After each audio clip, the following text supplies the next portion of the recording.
Go, traveller, unto others boast of Venice and of Rome, of saintly Mark's majestic pile, and Peter's lofty dome, of Naples and her trellised bowers, of Rhineland far away. These may be grand, but give to me Dunedin from the bay. At the centre of Dunedin is a statue of Robbie Burns, the famous Scottish poet. But the city has been home to many writers of its own.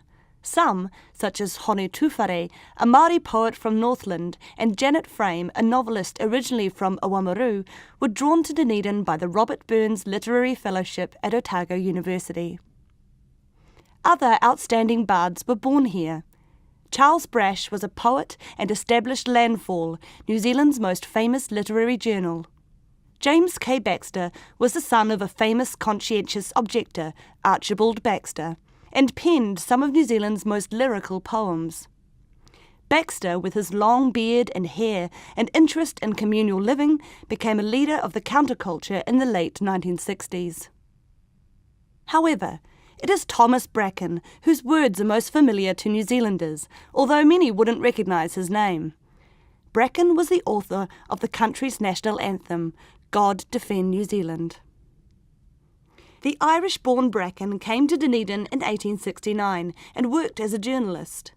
In 1876 he published God Defend New Zealand as a poem in his own Dunedin newspaper. A prize was offered for a tune and was won by a Southland schoolteacher called J.J. Woods. The young man had dashed off the music in a single sitting.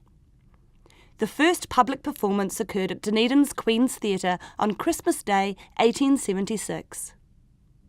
The song soon began to be performed at public occasions. However, it was not until 1940 that it became the country's national hymn. Finally, in 1977, it became one of the country's official national anthems. The other national anthem remains, God Save the Queen, but God Defend New Zealand is the most commonly used. A Māori translation of Bracken's hymn was made as early as 1878, and the first verse in Māori is now usually sung, followed by the English version. A century later in Dunedin, a new generation of bards emerged, with the arrival of the so-called Dunedin sound in the early 1980s. This unique sound could be heard being played by bands at legendary pubs like the Captain Cook and was linked to pop groups signed by Christchurch record label Flying Nun. Bands that created the Dunedin sound included the Clean, the Verlaines, Sneaky Feelings and the Chills. It was a sound described as typically marked by the use of droning or jangling guitars, indistinct vocals, and often copious quantities of reverberation.